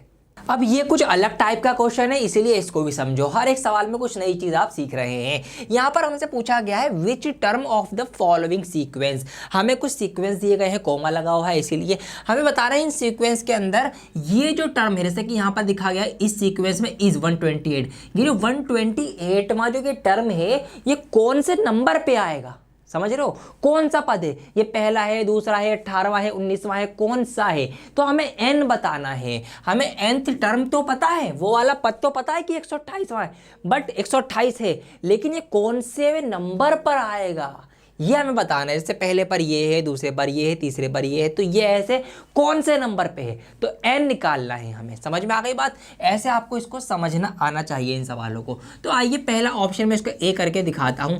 अब देखिए nth टर्म का फॉर्मूला क्या होता है, आपको बहुत अच्छे से याद हो गया होगा। अब a इंटू आर की पावर n-1, ठीक है जी। चलिए अब क्या है, ये हमें दे रखा है 128, n व पद तो हमें दे रखा है, लेकिन ये कौन से नंबर पे आएगा तो हमें निकालना है ये वाला n, ठीक है जी, ये n। अब पहला पद हमें पता है 2 है, अब r निकालना पड़ेगा, कॉमन रेशियो निकालना पड़ेगा, तो निकाल लेते हैं, क्या दिक्कत है। तो रेशियो निकालूंगा तो बाद वाले को डिवाइड करूंगा पहले वाले से, तो बाद में है 2√2 और पहले है 2, इसको डिवाइड करूंगा तो क्या बचा, खाली √2 बचा, तो ये मेरा निकल के आ गया r, यानी कॉमन रेशियो। ऐसे ही आप इसको डिवाइड करेंगे जब भी यही आएगा, तो r निकल के आ गया √2।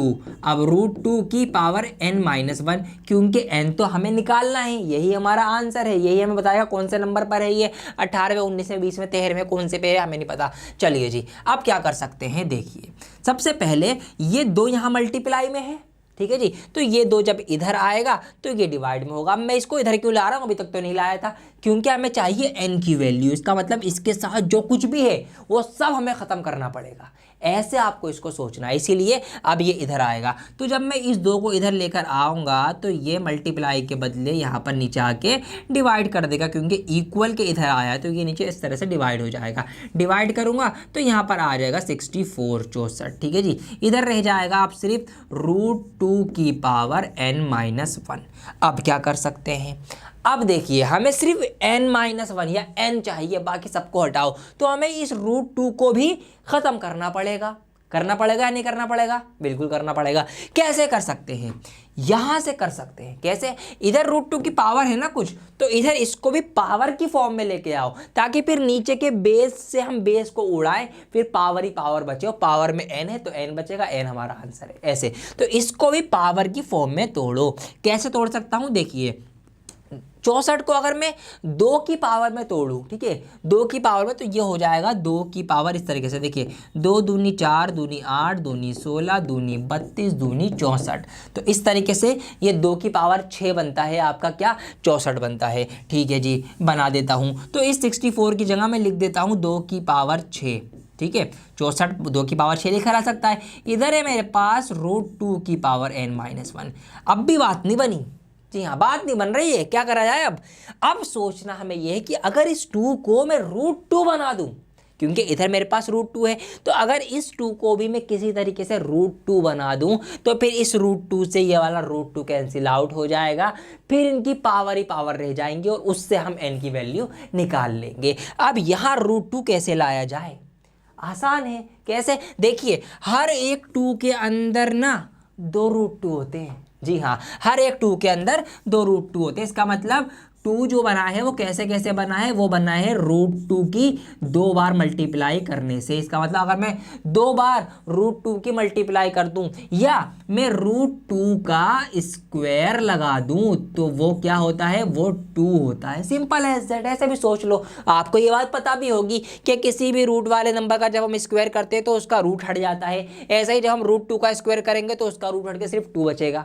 इतनी बात समझ में आई, बिल्कुल समझ में आई। तो इसका मतलब मैं 2 को लिख सकता हूँ √2 का स्क्वायर, लिख सकता हूँ, बिल्कुल लिख सकता हूँ। तो मैं इस 2 को लिख सकता हूँ √2 का स्क्वायर, ठीक है जी, ये लिख दिया मैंने। और इस 2 का भी तो पावर 6 है, तो इसका मतलब इस पूरे की पावर 6। ऐसे मैं इसको लिख सकता हूँ √2 का स्क्वायर इस 2 के बदले, और क्योंकि इस 2 की पावर 6 थी तो मैंने इस पूरे की पावर भी 6 लगा दी। अब ऐसा करने से क्या होगा, ऐसा करने से पावर की पावर हो गई 6 दूनी 12। इसका मतलब ये है, इसका मतलब क्या है कि मैं लिख सकता हूँ इसको √2 की पावर 12, और इधर मेरे पास है √2 की पावर n-1। दोनों तरफ √2 आ गए, √2 से √2 कैंसिल हो गए। जब हम इसको कंपेयर करेंगे, इक्वल करेंगे, तो 12 बराबर n-1 आ जाएगा। अगर ये चीज़ अभी भी समझ में नहीं आई तो कोई दिक्कत नहीं, एक तरीके से और समझाता हूँ। डियर सर से आप पढ़ रहे हो तो कुछ तो आपको नई चीज़ मिलनी चाहिए ना, ऐसे समझ में नहीं आई कोई बात नहीं, प्रैक्टिकल कर लो, सबसे बढ़िया बात। कैसे, अभी मैंने आपको क्या बताया कि 64 की पावर 2 की पावर 6, 64 कैसे आया था भाई, 2 दूनी 4 दूनी 8 दूनी 16 दूनी 32 दूनी 64, ऐसे ही तो आया था ना 64। 2 दूनी 4 दूनी 8 दूनी 16 दूनी 32 दूनी 64, ठीक है जी। मैंने बताया था हर 2 में 2 √2 होते हैं, मतलब 2 को मैं लिख सकता हूँ कैसे, ऐसे √2 इंटू √2, ठीक है। इस वाले इसको लिख सकता हूं मैं √2 इंटू √2, ठीक है। और ये मल्टीप्लाई में तो है, इसके बीच में मल्टीप्लाई, इसको मैं लिख सकता हूं √2 इंटू √2। चलिए जी, मल्टीप्लाई बीच वाली, इस 2 को मैं लिख सकता हूं √2 इंटू √2। चलिए जी, ये वाली मल्टीप्लाई, इस 2 को मैं लिख सकता हूं √2 इंटू √2। चलिए जी, ये वाली मल्टीप्लाई, और फिर इस आखिरी 2 को भी मैं लिख सकता हूं कैसे, √2 इंटू √2। अब देखिए क्या, इतने सारे √2 हो गए, सारे मल्टीप्लाई में हैं, और जब बेस सेम हो, मल्टीप्लाई में हो, तो पावर्स ऐड हो जाती है। सिंपल, आपको पता है ये रूल। अब देख लो कितने हैं, तो जब बेस सेम हो, सारे सेम है ना बेस, तो एक बार बेस लिखूंगा, और मल्टीप्लाई में हो, सब मल्टीप्लाई में, तो इनकी पावर जुड़ जाएंगी। सबकी पावर क्या है, कुछ भी नहीं तो 1 कंसीडर होगी, तो सबका एक एक जोड़ दो, एक पावर इसकी 1 2 3 4 5 6 7 8 9 10 11 12, तो √2 की पावर 12, ठीक है। उम्मीद करता हूं आपको ये वाला कॉन्सेप्ट पसंद आया होगा, इसीलिए इस वीडियो को लाइक कर देना अभी तक ना किया हो। वैसे नहीं समझ में आ रहा तो मैंने पूरा इसको एकदम एक्सपेंड कर दिया, बहुत गहराई में जाके प्रैक्टिकल करके आपको दिखा दिया। ऐसे ये 64 को हम √2 की पावर 12 लिख सकते हैं, ठीक है जी। समझ में आई बात, मजा आया ना। अब ऐसे सीखने में मजा है, मैथ जब भी मजा आता है मैथ को सीखने में, जब कोई ऐसा सिखाने वाला आपको मिल जाए। तो चलिए, अब क्या, जब इसको आप कंपेयर करेंगे तो यहाँ √2 की पावर है, ये भी √2 की पावर है, दोनों √2 की पावर, इसका मतलब दोनों इक्वल होंगी। जब पावर दोनों √2 की हैं और बराबर भी हैं, तो इसका मतलब पावर को बराबर रख सकते हैं। तो जब हम पावर को बराबर रखेंगे तो इधर है 12 और इधर है हमारे पास n-1, ये जो माइनस का 1 है, फिर ये उठ के क्या होगा, इक्वल के इधर आ जाएगा। तो जब ये इधर आएगा तो क्या बन जाएगा, ये प्लस का 1 बन जाएगा, और यहाँ पर ये प्लस हो जाएगा। तो 12 और 1 कितने हो जाएंगे आपका, 13 हो जाएंगे। तो n की वैल्यू आ जाएगी 13। इसका मतलब ये जो 128 है, ये इसका कौन सा पद है, ये इसका 13th पद है, ठीक है। 13th टर्म है, 13वां पद है। ऐसे इसको निकालना था।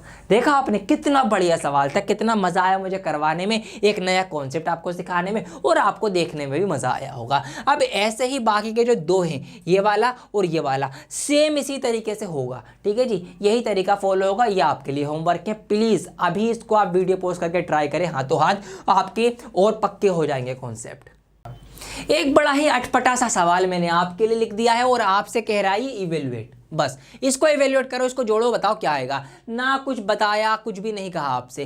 तो सबसे पहले आप इसको पढ़ना और समझना सीखिए, तो थोड़ा सा ध्यान दीजिए। अब यहाँ पर इसको इवेल्युएट करना है, कैसे इसको आप पढ़ेंगे और समझेंगे। इस सिंबल का मतलब मैंने आपको जब कॉन्सेप्ट सिखाया था वीडियो के स्टार्टिंग में, वहीं सबसे पहली स्लाइड में इस PDF की मैंने आपको यही बताया था कि ये होती है सिग्मा नोटेशन। इसको इस तरीके से लिखा जाता है और ये इस तरह से है। अब ये कैसे इसको पढ़ा जाएगा, समझा जाएगा, आइए बताता हूँ। देखिए, यहाँ पर ये सिग्मा है, ग्रीक का अल्फाबेट या 18वां अक्षर है, जहाँ पर भी हमें सम दिखाना होता है, योग दिखाना होता है, समेशन जोड़ दिखाना होता है, वहाँ पर इसको हम लिखते हैं। तो ये कह रहा है 2 + 3 की पावर k जो लिखा हुआ है ब्रैकेट के अंदर, ये इसके अंदर क्या है, k की वैल्यू 1 से रखना स्टार्ट करी गई। पहले k की वैल्यू 1 रखी, फिर 2 3 4, इस तरीके से कहाँ तक रखी हमने, 11 तक, 11 तक रखी है। तो k की वैल्यू 1 से रखते हुए 11 तक हम गए, और जो भी ब्रैकेट आए उन सबको जोड़ करा, उन सबका सम करा, तो काफी लंबा बन जाएगा देखने में, है ना, इस तरीके से। तो उस पूरे को समेट के यहाँ पर लिख दिया गया है इस तरीके से कि भैया इसमें k की वैल्यू 1 से रखते हुए 11 तक जाना है, और फिर उसका सम हुआ है, वो सम क्या होगा वो आपको बताना है। समझ में आई बात। चलिए, तो बेसिकली सम निकालना है आपको। अब इसको कैसे थोड़ा सा एक्सपेंड करके लिख लेते हैं ताकि आपको और आसानी हो जाए। तो 11 sigma notation k equal to 1, यहाँ पर है 2 प्लस 3k। क्या करना है हमको, k की वैल्यू 1 से रखना स्टार्ट करना है। सबसे पहले हम क्या रखेंगे, k की जगह 1 रखेंगे, तो 2 प्लस 3 की पावर 1 ये मैंने रखा। फिर प्लस करूँगा 2 प्लस 3 की पावर 2 ये मैंने बंद किया। फिर 3 रखूँगा 2 प्लस 3 की पावर 3 ये मैंने बंद किया। इस तरीके से हम चलते चले जाएंगे। और कहाँ तक रखना है हमें, k की वैल्यू 11 तक रखना है। तो मेरे पास बोर्ड छोटा पड़ रहा है, वरना मैं इसको 11 तक लिखता हुआ चला जाता, कोई दिक्कत नहीं थी। इसीलिए मैंने यहाँ पे डॉट डॉट डॉट लगा दिए। अब एंड क्या होगा इसका, 2 प्लस 3 की पावर 11। तो ये इसके इस तरीके से टर्म लिखे हुए थे। इनको जोड़ कर आपको लिखना है, इनका जोड़ आपको बताना है। अब समझ में आई बात, ठीक है। तो यही वाली बात इतने कम अक्षरों में लिख दी गई थी, ठीक है। यह है मैथ का जादू। अब देखिए क्या कर सकते हैं। यहाँ पर आप देखिए सब में यहाँ पर 2 2 नजर आ रहा है, 2 प्लस 2 प्लस 2 प्लस 2 प्लस 2। तो क्यों ना हम इस 2 को अलग से निकाल के रख ले। जी हाँ, ऐसा क्यों कर रहा हूँ मैं, ये भी आपको रीज़न दूंगा ताकि आपके कॉन्सेप्ट और क्लियर हों। तो मैं क्या करूँगा, मैं सबके लिए 2 हैं तो मैंने अलग निकाल लिए। अब 2 प्लस 2 प्लस 2 प्लस, इस तरीके से सारे 2 जो है वो मैंने अलग कर लिए। अब आप ये मुझे बताओ कि ये कितने 2 होंगे। इस सवाल का पहले जवाब दो मुझे, वीडियो पोस्ट करो, कमेंट करके बताओ कितने 2 ये होने चाहिए। सोचो। देखिए यहाँ पर जो हमने k की वैल्यू रखी है वो 1 से लेकर 11 तक रखी है, 1 से लेकर 11 तक रखी है। इसका मतलब यहाँ से यहाँ तक जो टर्म है वो कितने, 11 टर्म हो गए। इसका मतलब क्या है कि ये 2 कितने हैं, 11 हैं, ठीक है। मतलब 11 बार 2 को लिखा गया है। इतनी बात समझ में आ गई, ये बात समझ में आती होगी। प्लस का प्लस लगाया। अब बाकी जो 3 बचे उनको अलग से लिख लो। तो 3 की पावर 1 बचा, इसमें 3 की पावर 2 बचा, इसमें 3 की पावर 3 बचा। इस तरीके से ये चलता रहेगा। और ये भी कहाँ तक गया है, 3 की पावर 11 तक। चलिए जी, ठीक है। थोड़ा सा 5 से लिख देता हूँ दोबारा से, प्लस 3 की पावर 11 तक ये गया। अब 2 अलग, 11, ये 3 की पावर जो चल रही थी वो अलग। देखिए अब ऐसा क्यों किया, इसका जवाब सुनो।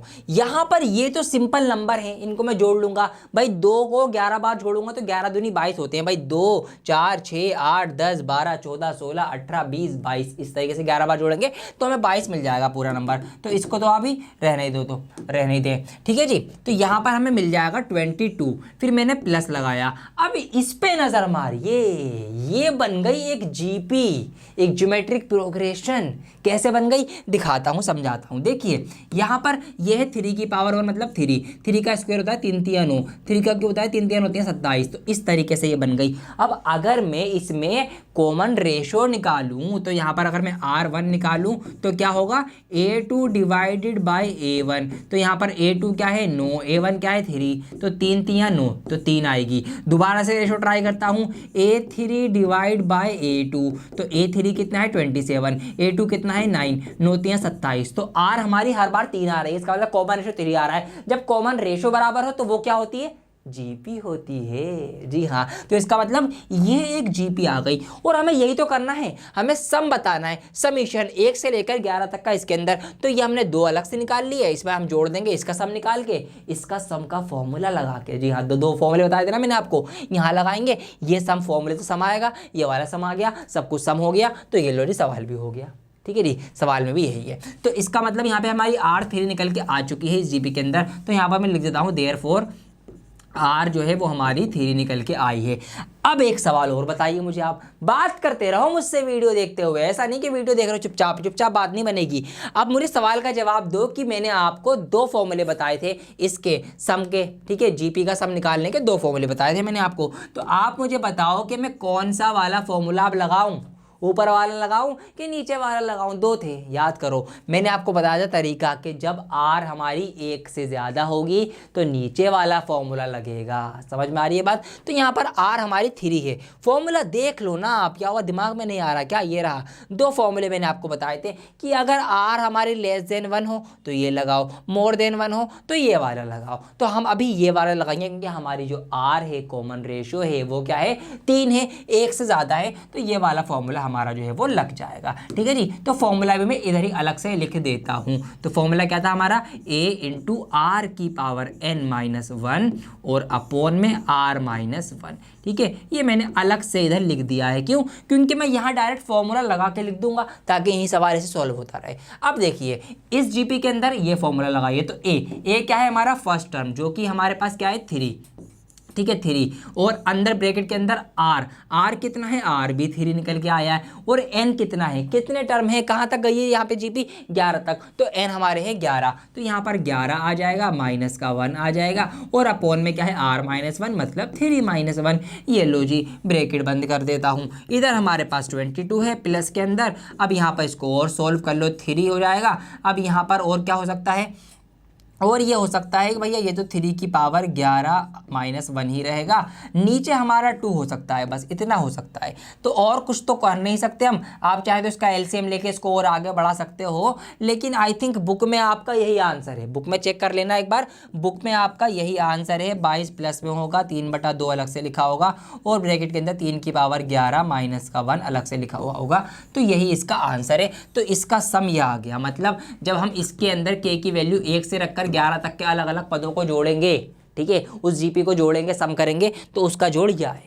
ठीक है, ये सवाल ये कहना चाह रहा था, और हमने बहुत ही बढ़िया तरीके से इस सवाल को सॉल्व किया है, आपने सॉल्व किया है। तो उम्मीद करता हूं कि आपको ये चीज़ें समझ में आने लगी होंगी। अब क्या है ये सीक्वेंशियल सीरीज, क्या है ये जीपी, कैसे निकाला जाएगा। कोई भी सवाल आपका भी एग्जाम में आ जाए, जीपी से रिलेटेड हो, कोई सा टर्म पूछ ले, 2 टर्मों में से कोई तीसरा टर्म पूछ ले, कुछ प्रूफ करवा ले, ऐसे में सवाल आ जाए, तो इसको भी पढ़ना मैंने आपको सिखा दिया है। सवाल छोड़ के मत आना, चाहे आप एग्जाम में हो, चाहे आप JEE का एग्जाम दे रहे हो, इनको ज़रूर करना।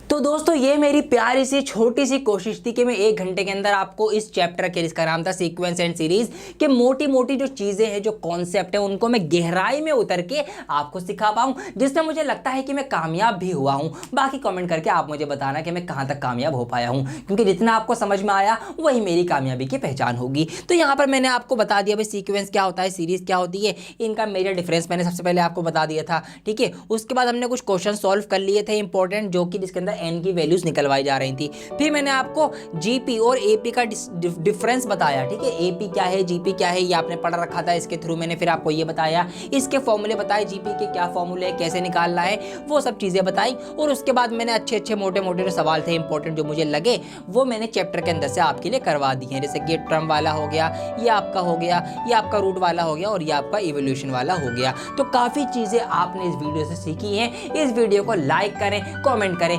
कोई सवाल या कोई सुझाव देना चाहते हैं तो कमेंट करना बिल्कुल ना भूलें। और अगर हमसे कनेक्टेड फील करना चाहते हैं तो इंस्टाग्राम पे हमसे आप कनेक्ट हो सकते हैं, वहाँ हमसे आप बातचीत कर सकते हैं, और अपने आने वाले जो भी डिमांड टॉपिक्स है वो भी सजेस्ट कर सकते हैं कि कौन सी वीडियो आपको चाहिए। मैं बहुत जल्द आपके लिए नई वीडियोस लेकर आता रहूँगा, जो भी आपकी डिमांड होंगी उनके ऊपर काम करता रहूँगा। तो मिलते हैं बहुत ही जल्द एक नई वीडियो के साथ, जब तक के लिए बने रहें डियर सर के साथ। जय हिंद।